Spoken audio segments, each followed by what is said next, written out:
Hi guys, how's everyone today? So I am so bored. I have officially read the entire internet. There is nothing left out there for me.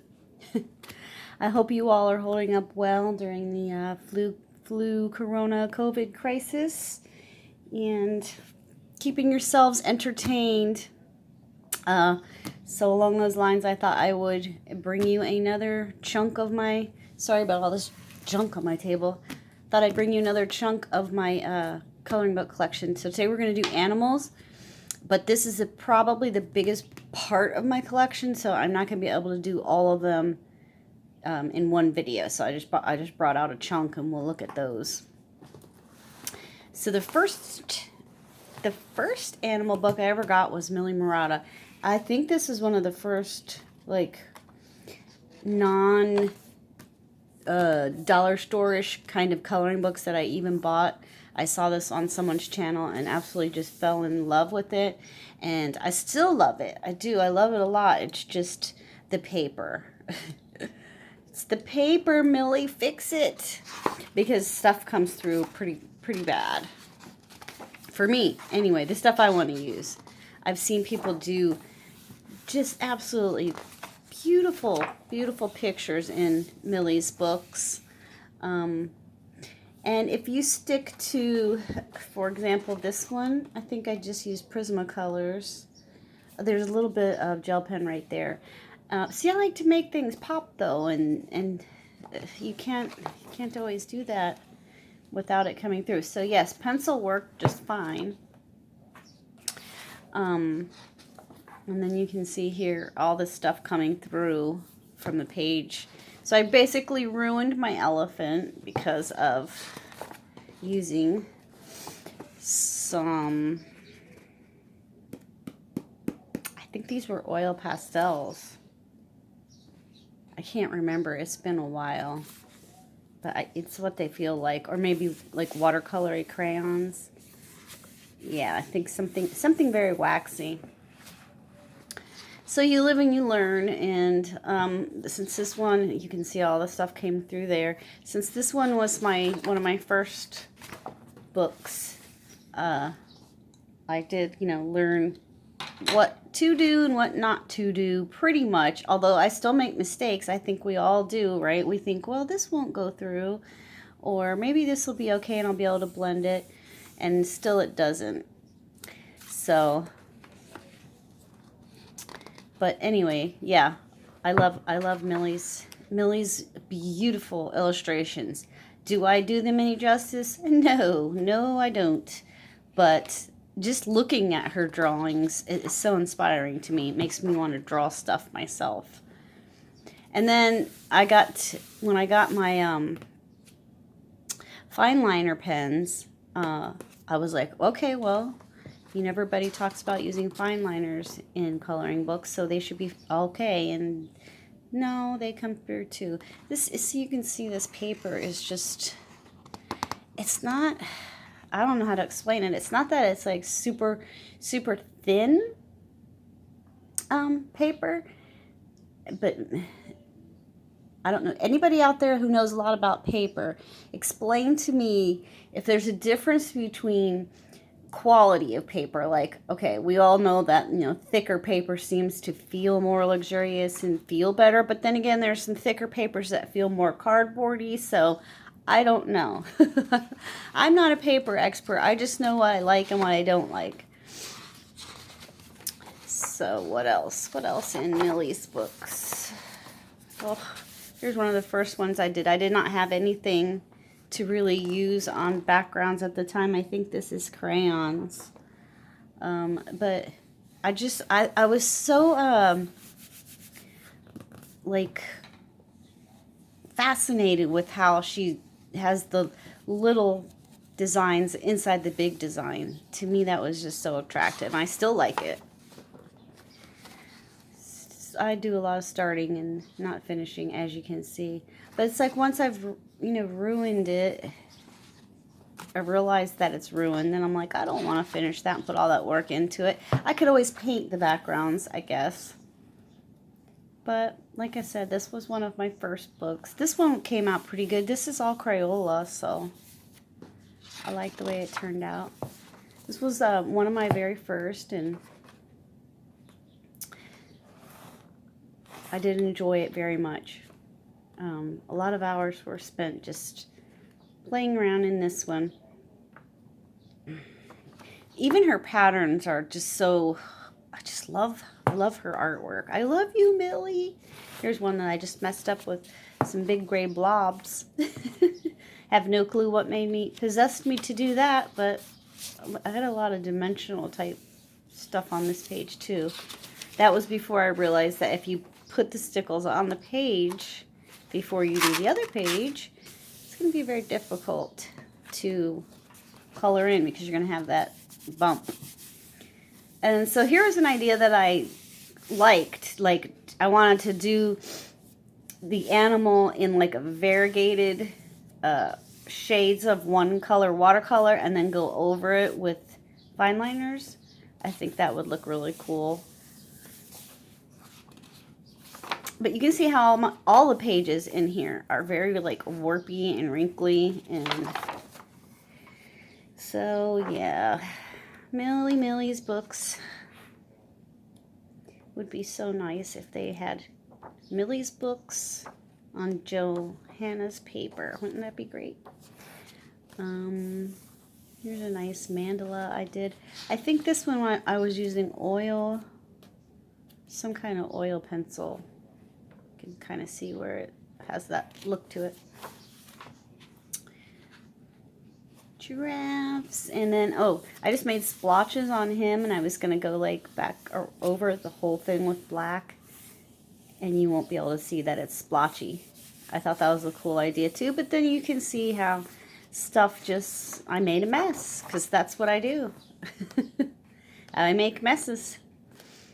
So there's that one, you guys. One of my favorites though.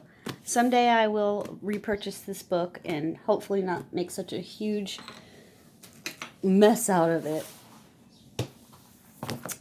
Oh my gosh, I have crumbs on my table. I'm so sorry. And there's a mayo packet from breakfast. Okay, so we have Woodland Creatures Night and Day. I think I showed you this one in a haul that I had at Ollie's a few months ago. So I haven't done anything more in it. But if you want to see a little flippy, what you can get in here, just all kinds of cutesy animals. And you can do them, since there's two sides, you can do them in the dark or in the light, which is pretty cool. And then there's some with gold. I thought that was a really nifty feature. The ones done in gold. You could use your metallic pencils and markers on those, would be pretty. I did color one in this one and did not like the feel of this paper at all. It's very slick, so I'm not sure what's to become of this book. If I haven't tried paint yet, and I did want to try paint, because sometimes, you know, one thing may work great and another thing may work awful.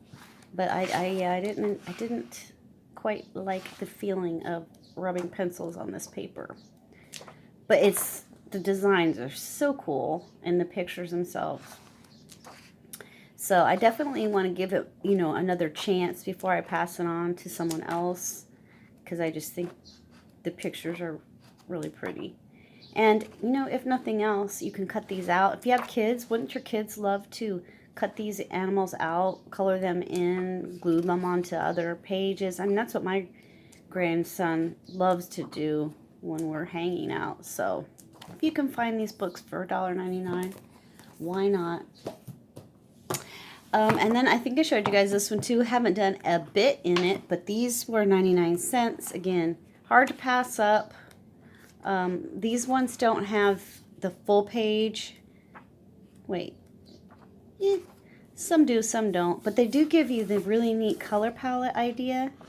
And I liked that. And then these are the ones that have the quotes on the, oops, on the back of the page, so it's pretty nifty. And it has all your info in the front.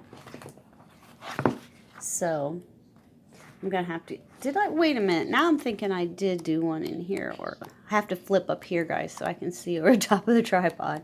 I thought I did do one in here, or started to do one. Maybe not. No, I guess not. But yeah, I like that. I like how it shows you, okay, if you use these colors, then this is the effect that you're gonna get. And then you see where the perforation is right there, so you can take that palette part off when you're finished, and then, you know, maybe mount them on some dark cardstock. Come on, phone. Mount them on some dark cardstock and put them in your coloring journal binder thingy bobber. So there's that one. Oh, I'm sorry, gosh, this one is Spirit Animals Design Originals by Filippo Cardu, and the second one was Woodland Creatures Day and Night by, well, Barron's put it out, and Patricia Moffat is the illustrator. Okay. This one is Bloomin Animals by Design Originals, also by Filippo Cardu, and so all the inner pieces of the animal are made out of different elements of nature, like flowery things. Kind of like Millie, a little bit like Millie. Oh, here's one I started. This is just in Crayola markers, and I'm going to go back over it and do it with some pencil. But yeah, I like that, because then you could pick out the elements that you want to pop. You know, like if you want the flowers to be more like recessed in the background, then you could do the bright colors on your leaves and vice versa. So it's pretty neat. And some of these are just really, really cool. Let's see if I find a good one. I like the snake a lot. I have a thing for snakes. I like those. That's cool. So yeah, you can, you know, you could make them as simple as you want, or actually you could just ignore the whole inner thing and then just color the owl however you think an owl should look. And here's some ideas for your color palette as well. Same thing as the other one. Oh, that's nifty. I like that. Okay, so that's Bloomin Animals, and again, for 99 cents, it's kind of hard to pass these up. Like I said, if I even want to just let my grandkids play with them, that's fine with me, because I could buy a 99-cent coloring book, you know, at Walmart or the dollar store, and have thin, bad paper, or I could buy a 99-cent book like that, and I would, I think, enjoy it more. Well, I mean the older one, not the younger one. So I have this one called the Nature Mandala, or Mandala, however you choose to say that. It's by Cynthia Emmerly, and I really like this book. And in fact, I have an extra copy of this book. So maybe when I reach like 200 subscribers, I'll do a giveaway. Not sure how I'll do it yet, but if you have any ideas, let me know. And this one I also bought at the Dollar Tree. So yeah, back when the Dollar Tree had dollar books. But it's USA $12.99, Canada $14.99. This is a really nice book. I don't know why I am not like using it more. When I first got it, I liked using watercolor pencils in it, just activating them a little bit with water. Like, and then, so this one is dragonflies, as you can see in the front here. It'll tell you, because sometimes you're like, what am I looking at? It'll tell you what each page's animal is. Then we have butterflies, bees. So I used to keep this book in my living room with just a cup of watercolor pencils, and I would just sit around doing that when we were watching TV, because the paper It holds up to water pretty well. I mean, I have seen a lot worse. So you get a little bit of buckling, but compared to some of the other books, it's not bad at all. And then, of course, they're one-sided, so put something under there. That way it won't bleed through to your other page. This one, it looks like I was going at it with some markers. And then I started to fill in the background, but stopped. So yeah, I like this book. I like this book a lot. It's very relaxing to color in. Here we have some squirrels.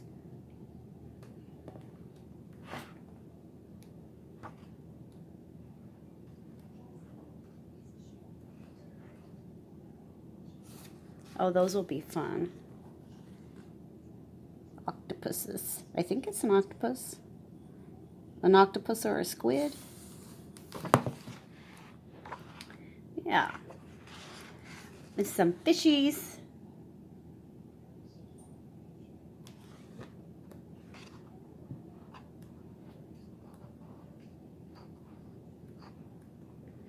So how are you guys holding up? Is everybody bored out of their minds, or is it just me? I mean, I have Netflix. I feel like I've watched everything on it. Oh, I know we should not feel sorry for ourselves, because if you're watching this, then at least we have the comforts that many people don't. We have internet access. We have a device to watch it on, or a TV or a phone. So, I mean, we're definitely more fortunate than some people, but gosh, I hope it's over soon. Okay, so there's that one. I recommend this one if you can find it. And like I said, keep your eyes out for a giveaway that I'm going to do on this book, because I've held on to it for a long time, trying to figure out, who to give it to.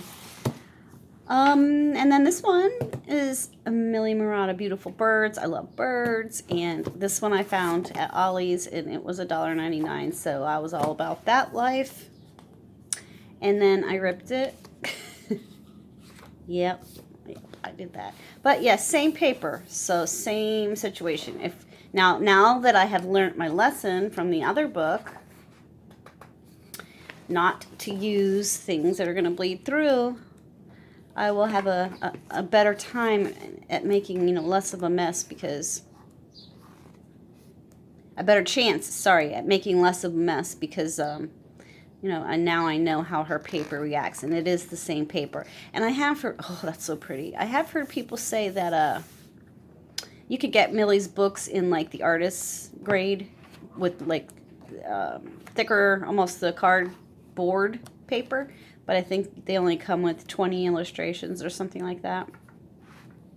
So that might be something that I do at some point in time, since I love her work so very much. But there's just something about, look, when you see this, like, don't you want to take fine liners and do all these tiny little pieces and then not have it bleed through? Because that's what I want to do.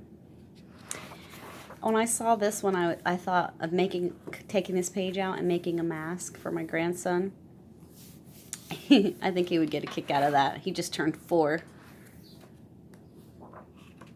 So, yep, that's about all I got for you today. Keep your eyes peeled for the next one, because this is going to be the other half of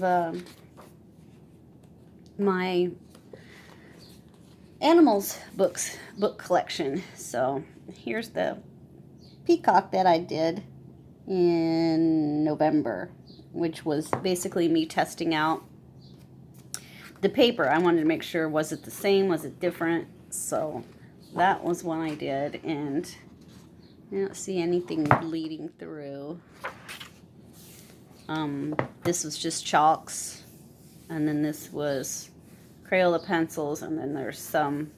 Oh, yes, this is the one where just me trying to blend my pencil made a hole in the paper. So I had to put some glitter on there to hide it.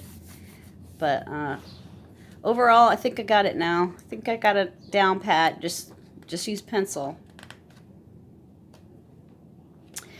All right, guys, so that's all I have for you today. And I hope you are all doing well, as I said. And keep your heads up.